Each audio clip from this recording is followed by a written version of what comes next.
ચંદ્રયાન-3 landing પહેલા તેના મહત્વપૂર્ણ તબક્કાને પાર કરી ચૂક્યું છે। પ્રોપલ્શનથી અલગ થયા બાદ વિક્રમ લેન્ડર હવે એકલા પ્રવાસ પર નીકળી ગયું છે। લેન્ડર 23 ઓગસ્ટે ચંદ્ર પર ઉતરશે અને ઇતિહાસ રચાશે। ચંદ્રયાન-3ના ચંદ્ર પર ઉતરાણ પહેલા ઇસરોએ મોટી સફળતા મેળવી છે। ચંદ્રયાન-3 બે ભાગમાં અલગ થયું છે, જે લેન્ડિંગ પહેલા પણ એક મહત્વપૂર્ણ પ્રક્રિયા મનાતી હતી। આ પ્રક્રિયામાં ચંદ્રયાન-3ના પ્રોપલ્શન અને લેન્ડર મોડ્યુલને અલગ કરવામાં આવ્યા। હવે વિક્રમ લેન્ડર ચંદ્રથી 100 કિલોમીટર દૂર છે, વિસ્તારની પ્રદક્ષિણા કરશે અને ધીમે ધીમે ઉતરાણ તરફ આગળ વધશે। ઇસરોએ એક નિવેદન જારી કર્યું છે। લેન્ડર અને પ્રોપલ્શનને સફળતાપૂર્વક અલગ કરી દીધા છે। હવે ચંદ્ર પાસે ભારતના 3 પ્રોપલ્શન મોડ્યુલ છે, એટલે કે ભારત ચંદ્ર પર પગ મૂકવાની ખૂબ નજીક છે। જો ચંદ્રયાન-3નું ચંદ્ર પર સફળતાપૂર્વક લેન્ડિંગ થાય છે તો ભારત ચંદ્ર પર પહોંચનાર દુનિયાનો ચોથો દેશ બની જશે। ખાસ વાત એ છે કે ચંદ્રયાન-3 ચંદ્રના દક્ષિણ ધ્રુવમાં લેન્ડ થશે, જ્યાં સુધી હજુ સુધી કોઈ દેશ પહોંચી શક્યું નથી।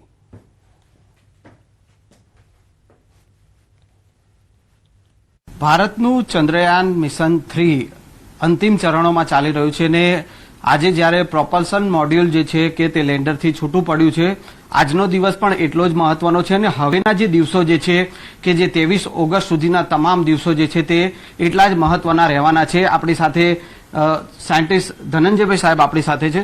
સાહેબ, શું કહેશો, આજે જ્યારે પ્રોપલ્શન મોડ્યુલથી લેન્ડર છૂટું પડ્યું છે, કેટલો મહત્વનો દિવસ આજે અને કહી શકાય કે આ મિશન માટે અતિ મહત્વનો દિવસ? એવું વિચારો કે કોઈ પણ પિતા એના દીકરાની સાથે યાત્રાએ નીકળેલા હોય અને પછી પિતા એવું કે હવે મારું કામ પૂરું થઈ ગયું, હવે તારે કામ આગળ એકલાય કરવાનું છે, એવી ઘટના આજે બની છે એવું આપણે કહી શકીએ।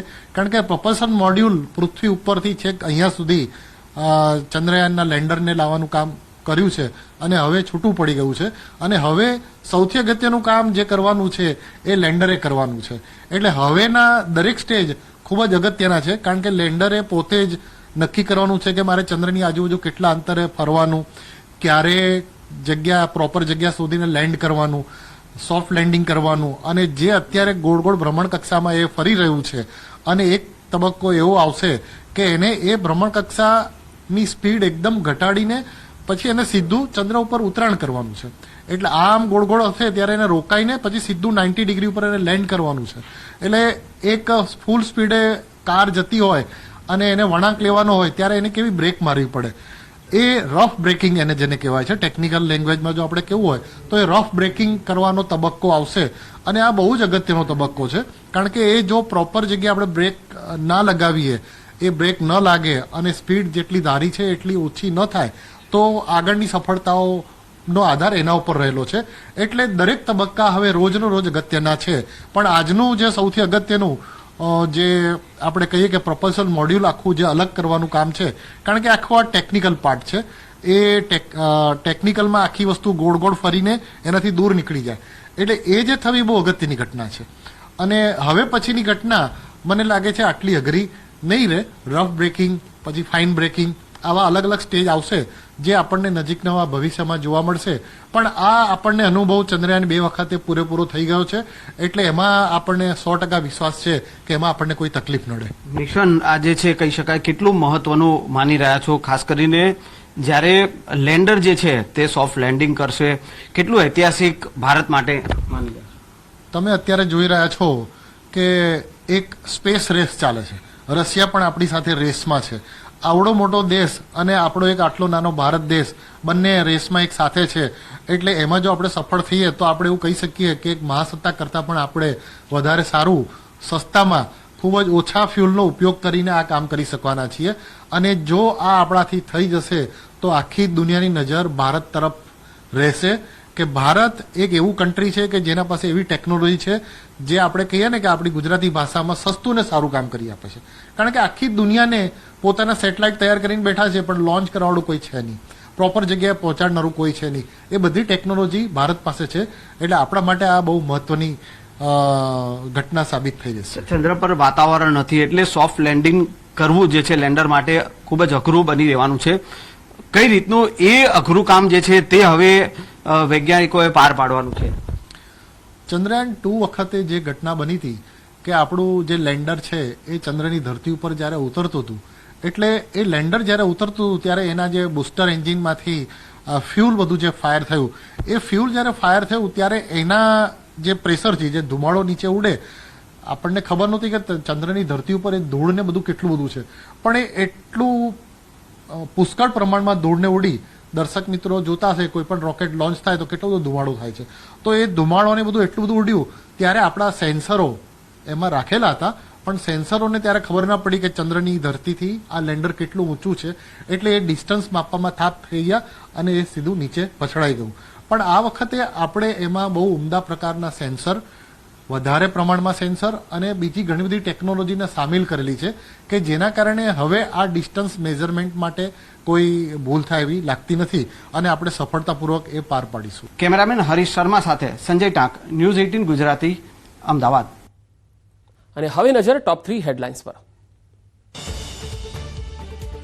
આગામી 7 દિવસ રાજ્યમાં છૂટાછવાયા વરસાદની આગાહી. ઉત્તર, દક્ષિણ અને સૌરાષ્ટ્રના વિસ્તારોમાં વરસાદ પડી શકે.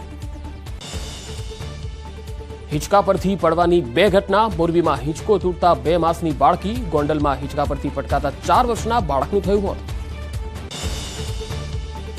રાજકોટમાં સંબંધોને શર્મસાર કરતા કેસમાં ખુલાસો. સસરાએ પુત્રવધુ માટે સેક્સ ટોય મંગાવ્યા અને ઘરમાં ખોલ્યું મસાજ પાર્લર.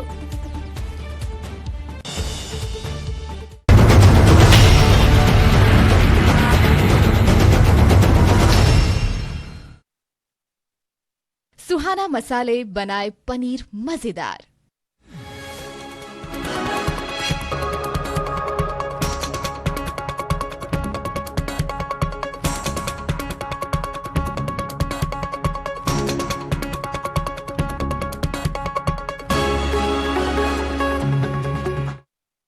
सुहाना मसाले बनाए पनीर मजेदार. ભારે વિરોધના વંટોળ અને ખેડૂતોની પદયાત્રા બાદ દિયોદર લાફાકાંડનો આખરે અંત આવ્યો. ગાંધીનગરમાં મુખ્યમંત્રી સાથેની બેઠક બાદ ખેડૂતોની ન્યાય યાત્રા સમેટી લેવાઈ છે. મુખ્યમંત્રીએ ન્યાયની ખાતરી આપતા અમરાભાઈ ચૌધરીએ ન્યાય યાત્રા સાથે ઉપાડેલા હથિયાર હેઠા મૂકી દીધા અને આ સાથે જ સમગ્ર લાફાકાંડનો હવે અંત આવ્યો. જોકે અમરાભાઈએ કહ્યું કે મુખ્યમંત્રીએ અમારું આવેદનપત્ર સ્વીકાર્યું છે અને યોગ્ય પગલાં નહીં લેવાય તો ફરી આંદોલન થશે જ. મહત્વનું છે કે 7 ઓગસ્ટે દિયોદર ભાજપના ધારાસભ્ય કેશાજી ચૌહાણની હાજરીમાં અટલ ભૂજલ યોજના અંતર્ગત કાર્યક્રમ યોજાયો હતો. આ કાર્યક્રમમાં ખેડૂત આગેવાન અમરાભાઈ ચૌધરી ભૂગર્ભ જળની રજૂઆત કરવા જતા અરજણજી ઠાકોર નામના વ્યક્તિએ હુમલો કર્યો હતો. હુમલો કરનાર અર્જન ઠાકોર વિરુદ્ધ અમરાભાઈ ચૌધરીએ દિયોદર પોલીસ મથકે ફરિયાદ નોંધાવી. ત્યારબાદ ખેડૂત આગેવાનો રોષે ભરાયા અને ગાંધીનગર સુધી ન્યાયયાત્રા કાઢવાનો નિર્ણય કરાયો હતો. વરસાદના ચોથા રાઉન્ડને લઈને વિવિધ પ્રકારની આગાહીઓ થઈ રહી છે. ખેડૂતો કાગડોળે મેઘ સવારીની રાહમાં છે, ત્યારે આકાશ તરફ મીટ માંડીને બેઠેલા ખેડૂતો માટે અંબાલાલ પટેલે મોટી આગાહી કરી. હવામાન નિષ્ણાંત અંબાલાલ પટેલે આગામી 24 કલાકમાં વરસાદની ગતિવિધિ થવાની આગાહી કરતા ખેડૂતોના જીવમાં જીવ આવ્યો. ગ્રહોની ફેરફારીના યોગોના કારણે આગામી 24 કલાકમાં જ જે વરસાદની ગતિવિધિ ચાલુ થઈ જશે અને આગામી 72 કલાકમાં રાજ્યના ભિન્ન ભિન્ન ભાગોમાં વરસાદી જે વહન જે છે એ સક્રિય થશે. મઘા નક્ષત્ર ભરપૂર વરસે તો આગામી 5 નક્ષત્રો સારા રહેવાની શક્યતા છે. 26 થી 31 ઓગસ્ટમાં સૌરાષ્ટ્રના દરિયાકાંઠે વરસાદ થઈ શકે છે. અંબાલાલે કહ્યું કે ઉત્તર ગુજરાતના કેટલાક ભાગોમાં ભારે વરસાદ ખાબકી શકે છે. જે પંચમહાલના ગોધરા, દાહોદ વગેરે ભાગોમાં ભારે વરસાદની શક્યતા રહેશે. તેમજ હિંમતનગરના સાબરકાંઠાના ભાગોમાં પણ ભારે વરસાદની શક્યતા રહેશે. બાયડના ભાગોમાં પણ વરસાદની શક્યતા રહેશે. ઉપરાંત જે મધ્ય ગુજરાતના ભાગોમાં જોવા જઈએ તો વડોદરાના કેટલાક ભાગોમાં વરસાદની શક્યતા રહેશે.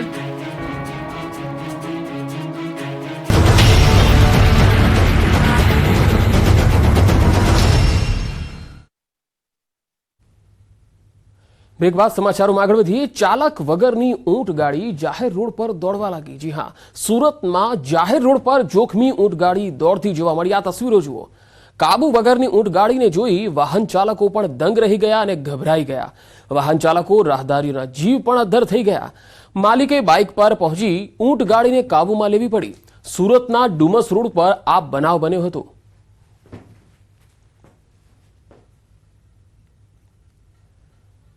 સાબરકાંઠાના હિંમતનગરની બેબી કેર મલ્ટી સ્પેશિયાલિટી હોસ્પિટલના તબીબો સામે આરોગ્ય વિભાગની કાર્યવાહી. પીએમજે યોજના હેઠળ દર્દીની સારવાર કરવાની જગ્યાએ તબીબોએ પૈસાની ઉઘરાણી કરી હતી. તબીબોએ દર્દી પાસેથી 6,500 રૂપિયા લીધા હતા, જેને લઈ દર્દીના પરિવારે આરોગ્ય વિભાગને જાણકારી આપી. આરોગ્ય વિભાગે 19,500નો દંડ ફટકાર્યો છે, પરંતુ દર્દીના પરિવારજન દ્વારા તેનો વિરોધ કરવામાં આવ્યો. આરોગ્ય વિભાગના અધિકારીઓ ડોક્ટરને બચાવતા હોવાનો આક્ષેપ પરિવારજનોએ કર્યો. પરિવારજનોની માંગ છે કે યોગ્ય પગલાં ભરવામાં આવે. જો યોગ્ય પગલાં નહીં ભરાય તો આગામી દિવસોમાં ધરણા થશે. મારી જોડેથી 6,500 રૂપિયા લીધા હતા. એ બાબતે અમને અહીંયા તાલુકા પંચાયતે આવીને આજે પાછી જિલ્લા પંચાયતે આવીને આજે એ પાછી અમે અહીંયા અરજી કરી સાહેબને. તે એમને કીધું કે મેલથી 19,500 દંડ ફટકારેલો છે. એ રીતે આ હોસ્પિટલ ડૉક્ટર અને અધિકારી મળીને પૈસા વચ્ચે ખવાઈ ગયા એવું લાગે છે. તો એના વિશે 4 દિવસની અંદર જો કોઈ સરખી રીતે કાર્યવાહી નહીં થાય તો અમે ભૂખડ તાલીમ પર બેસું બધા. જે લોકોએ અમને જાણ કરી કે ઈમેલ દ્વારા 19,500નો દંડ ફટકાર્યો છે, તે દંડ અમને યોગ્ય લાગતો નથી અને ડૉક્ટરને બચાવવા માટે મામૂલી દંડ હિંમતનગર હોસ્પિટલને ફટકાર્યો છે. તો એ બાબતે અમે આજે આગળ કાર્યવાહી હોસ્પિટલ ઉપર થાય એવું નિવેદન કરવા આજે જિલ્લા પંચાયત હિંમતનગર ખાતે આવ્યા છીએ. અને જો આગળ બનાસકાંઠામાં તીડ નિયંત્રણ ટીમ પહોંચી સરહદીય વિસ્તારમાં. સરહદીય મીઠાવી ચારણમાં તીડ આવ્યા હોવાનો ખેડૂતોએ ઉગ્ર દાવો કર્યો છે. તીડ નિયંત્રણની ટીમે અને ગ્રામસેવકોએ મીઠાવી ચારણના ખેતરોમાં સર્વે હાથ ધર્યો. એકલ દોકલ માત્રામાં તીડ જેવા જીવજંતુ દેખાતા ખેડૂતોના જીવ તાળવે ચોંટી ગયા. તીડ નિયંત્રણ ટીમના અધિકારીઓની પ્રાથમિક તપાસમાં તીડ ન હોવાનું ખુલ્યું. તીડ જેવું દેખાતું ગ્રાસ હોપર્સ નામનું જંતુ હોવાનું પ્રાથમિક તપાસમાં ખુલ્યું. ખેડૂતોના દાવાને પગલે ભારત સરકારની તીડ નિયંત્રણ ટીમ પણ પહોંચી. સરપંચે કલેક્ટર અને તીડ નિયંત્રણની ટીમને જાણકારી આપી હતી. हाल तीड़ नियंत्रण अधिकारी महाराज सिंह अपनी साथ जुड़ाया है. महाराज सिंह जी, आप बताइए कि जी बनासकांठा के किसानों ने जो बात की थी कि भाई इस यहाँ पर कहीं कहीं जगहों पर तीड़ दिखे गए हैं, तो आपने वहां पर क्या देखा और फिर आपका आकलन क्या है? सर यहाँ पे कोई भी हम यहाँ पे इन्होंने फोन किए थे, वीडियो भी डाले हुए थे, हमने आके यहाँ पे चेक किया है, टीडी कोई भी टीडी नहीं मिली है. तो और सारा ग्रास ऊपर है पूरा. अच्छा, यानी कि बनासकांठा के किसी भी एरिया में तीड़ नहीं है? हाँ जी, अभी तक कोई भी टीडी की कोई भी सूचना नहीं है, कुछ भी नहीं. अच्छा, क्या ऐसा हो सकता है? जी जी, हम पहले 6 दिन से सर्वे भी करते हैं, हमने 6 दिन से कंटिन्यू सर्वे की है. अच्छा सर, ये बताइए कि पिछले दिनों हमने देखा था कि राजस्थान के जैसलमेर में भी कई इलाकों में ऐसे तीड़ देखे गए थे, तो इसलिए बनासकांठा के जो सरहदी इलाकों के जो किसान हैं उनको ऐसा डर लग रहा है कि वहां से तीड़ यहाँ पे आ सकते हैं. नहीं सर, वहाँ पे तीड़ नहीं मिला, वहाँ पे हॉपर से मिले और हॉपर ज्यादा दूर नहीं जाते हैं. तीड़ होती है वो ज्यादा दूर जाती है, वो उड़ के चली जाती है, हॉपर नहीं जाते. अच्छा, यानी जो आपने जो जंतु देखा है वो ग्रास होपर्स बता रहे हो, वो क्या है? क्या वो नुकसान पहुंचाता है? सर फसल तो खाता है, नुकसान नहीं करता है, वो आने से कोई नुकसान नहीं करता. जी जी, धन्यवाद हमारे साथ जुड़ने के लिए. जी सर. તો જે રીતે મહારાજ સિંહનું કહેવું છે કે આ જે જંતુ છે એ ગ્રાસ હોપર્સ નામનો જંતુ છે, એ તીડ નથી અને તીડ એમના સર્વેમાં કોઈ તીડ જોવા મળ્યા નથી. ખેડૂતોને એક ડર હતો, તેના કારણે આ ટીમ તપાસ માટે ત્યાં પહોંચી હતી. પ્રાથમિક તપાસમાં તીડ ત્યાં મળી આવ્યા નથી, પણ તીડ જેવું દેખાતું ગ્રાસ હોપર્સ નામનું જંતુ હતું. જો કે તેમનું એ પણ કહેવું છે કે રાજસ્થાનથી જે જેસલમેરમાં જે તીડ ત્યાં જોવા મળ્યા હતા એવી કોઈ આશંકા નથી કે ત્યાંથી એ તીડ બનાસકાંઠાના વિસ્તારોમાં આવે.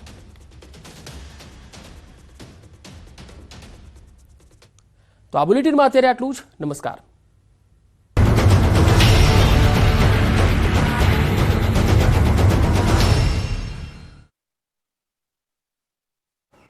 મિજાજી એવા શહેરોમાં ફરવા જવાના સ્થળોની કમી નથી, પણ આજકાલ સાંજ પડે એટલે કેટલાક રાજકોટવાસીઓ સીધા જ કેકેવી બ્રિજ પર પહોંચી જાય છે, કારણ કે કેકેવી ચોક પર સૌરાષ્ટ્રનો પહેલો ડબલ લેયર ઓવરબ્રિજ બન્યો છે. એટલે જોવાની ઈચ્છા દરેકને થાય એ સ્વાભાવિક છે, પરંતુ અહીંયા તો આ રીતે અડીંગો જમાવીને બેસવાનું ન હોય. ટ્રાફિક નિયંત્રણ માટે બ્રિજ બન્યો છે, ટહેલવા માટે નહીં. પરંતુ રાજકોટવાળા આ લોકોને કોણ સમજાવે? છેલ્લા કેટલાક દિવસથી અહીં રાત્રે મેળો જામે છે. બ્રિજની પાળીએ ઊભા ઊભા કેટલાક લોકો ગપાટા મારે, કેટલાક સેલ્ફી ખેંચે. આસપાસમાંથી વાહનો પસાર થતા હોય છે અને સેલ્ફી લેવા વાળા અને લટાર મારનારા બિંદાસ હોય છે. એમના વાહનો પણ બ્રિજ પર પાર્કિંગ હોય એમ પાર્ક કરીને ઊભા રહી જાય છે. ગયા મહિને જ ઇસ્કોન બ્રિજ પર તથ્ય પટેલે 9 લોકોને કચડી નાખ્યા હતા. ત્યારે સવાલ એ છે કે શું રાજકોટ વાળા પણ આવી કોઈ દુર્ઘટના બાદ સુધરશે? જ્યારે ન્યૂઝ 18 ગુજરાતીએ અહીં ફરવા આવેલા લોકોને સવાલ કર્યા તો તેઓ પણ બધું જાણતા હોવા છતાં બેદરકારી દાખવતા હોવાનું ફલિત થયું. કેટલાક તો સુફિયાની વાતો પણ કરતા દેખાય. એક તરફ વરસાદની ખેંચ તો બીજી તરફ યુરિયા ખાતરની અછત. જાલોદ પંથકના ખેડૂતો પર ડબલ માર પડી રહ્યો છે. ખાતરની અછત એટલી હદે છે કે કિસાન સમૃદ્ધિ કેન્દ્ર પર ખેડૂતોની લાંબી લાઈનો લાગે છે. કલાકો સુધી લાઈનમાં ઊભા રહ્યા બાદ પણ જો ખેડૂતોને 5 થેલીની જરૂર હોય તો મળે છે માત્ર 1 ખાતર થેલી. એમ કહેવું પણ ખોટું નથી કે જાલોદ તાલુકાના ખેડૂતો ખાતર માટે ધર્મના ધક્કા ખાવા મજબૂર બન્યા છે. ચોમાસાની સિઝનમાં ખેડૂતોએ ખરીફ પાકો માટે મોંઘા ભાવનું બિયારણ લીધું અને વાવણી કરી, પરંતુ હવે જ્યારે ખરા સમયે ખાતરની જરૂર પડી ત્યારે જ ખેડૂતોનો દાવ થઈ ગયો. જો સમયસર ખાતર નહીં મળે તો ખેડૂતોનો ઊભો પાક નિષ્ફળ જાય એવી ખેડૂતોની સ્થિતિ છે. લીંબડીનગરના કિસાન સમૃદ્ધિ કેન્દ્ર ઉપર છેલ્લા કેટલાય દિવસોથી ખાતર માટે લાંબી કતારો જામે છે. કેટલાક ખેડૂતોને ખાતર મળે તો